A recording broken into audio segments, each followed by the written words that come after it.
जो मैं प्रस्तुत करने जा रहा हूँ उस कविता का शीर्षक है शब्द मेरे हथियार। और ये कविता सच्चे पत्रकार और गद्दार नेताओं पर भी आधारित है। कभी कभी इस दुनिया में जीने के लिए लाठी डंडे और हथियार चलाने के अलावा इंसान अपने शब्दों को भी हथियार बना लेता है। जैसे कि महाभारत में पांचाल नरेश की पुत्री द्रौपदी ने दुर्योधन के प्रति माया भवन में अपने शब्दों को ही हथियार बनाए थे कि अंधा का पुत्र तो अंधा ही रहेगा और इसका परिणाम बहुत बुरा हुआ।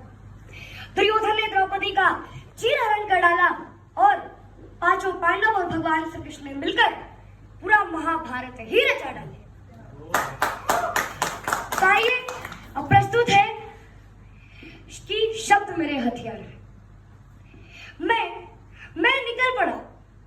निकल पड़ा कुछ दिन पहले हथियारों के बाजारों में। मैं निकल पड़ा कुछ दिन पहले हथियारों के बाजारों में। थे कई वहां औजार पड़े जो करते वार बिना किसी धार के। सौदागर ने सोचा कि कैसे मेरा मन बहलाया जाए। मुझे ऐसे शस्त्रों की चाह थी जो पल में रक्त प्रवाह ले आए। वो बोला कि तू चल साथ मेरे, एक नई चीज सिखलाता हूँ। है तरकश में कुछ तीर मेरे, आजा मैं तुझको दिखलाता हूँ। आजा ये है मरहम, अभिमान तेरा यही है, तेरा आत्मसम्मान भी यही है। द्रौपदी ने जिससे दुर्योधन का किया वह अपमान भी यही है। उन बिखरे शब्दों का निशान कागज पर थोड़ा गाढ़ा था। उन बिखरे शब्दों का निशान कागज पर थोड़ा गाढ़ा था और इन्हीं शब्दों के आगे तो सम्राट अशोक भी हारा था। मैंने सोचा कुछ देर तक और मन में यह निश्चय कर डाला कि कुछ शब्दों और कागज कलम का क्रय विक्रय कर डाला। मैंने पाया इसके आगे तलवारें भी बेकार हैं। मैंने पाया इसके आगे तलवारें भी बेकार हैं और हथियारों की तो बात ही अलग थी। और हथियारों की तो बात ही अलग थी कि शब्द मेरे हथियार हैं, कि शब्द मेरे फिर घर आकर मैंने लिखा हर कोने में सड़कें बनती थी और कुछ पगडंडियां काले कोयले में जलती थी। मैंने देखी वो फटे एड़ियां जो कि मरहम को मोहताज थी, फिर भी कीचड़ में सनी हुई वो छिपा रही कई राज थी। कृषक यहाँ शूली पर लटका था। कृषक यहाँ शूली पर लटका था और मजे में साहूकार थे। मैं क्या करता, केवल लिख ही सकता था कि शब्द मेरे हथियार हैं, कि शब्द फिर गांव छोड़कर मैं आया दिल्ली के इन शमशानों में। अरे शहर नहीं शमशान था ये, अरे शहर नहीं शमशान था ये, और जहर भरी थी राहों में। मैंने देखी कुछ नई गाड़ियां गलियों में, चौबारों में, और ये भी देखा कि पैसा है, इंसान नहीं बेचारा।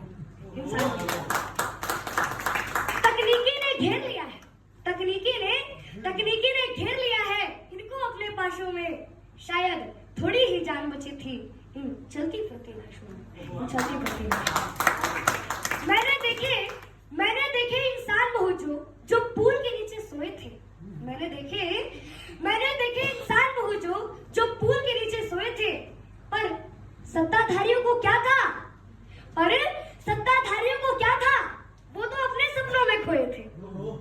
मैं सपनों की मशाल लिए कुछ ख्वाब जगाने आया था। बहरे बैठे इस शहर को आवाज सुनाने आया था।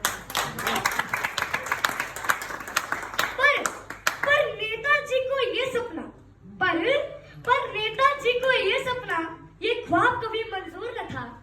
और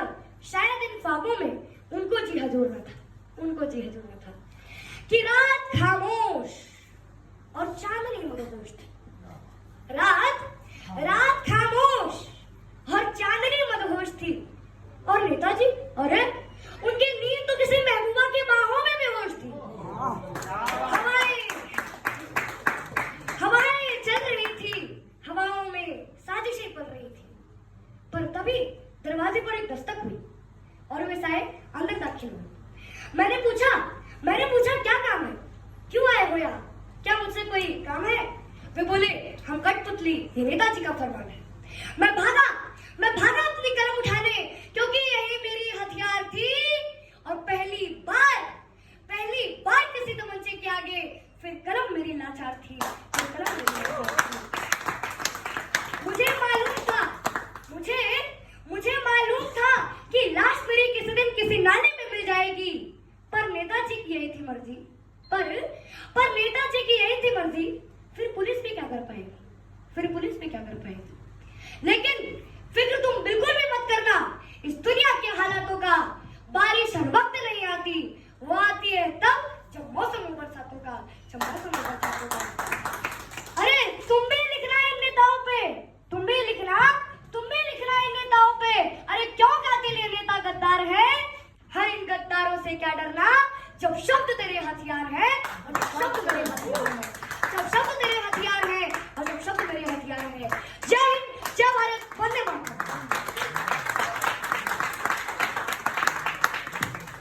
आपकी एज कितनी है? 10 years। आप मेरे बड़े भाई जैसे। मेरी एज 9 है, दिमाग से। थैंक यू सो मच यहाँ आने के लिए। अरे मेरे पैर तो बड़े 35-65 नहीं बोला था। उसने सबके पे चुका है वो। वेरी ग्रेट परफॉर्मेंस यार। 6th स्टैंडर्ड में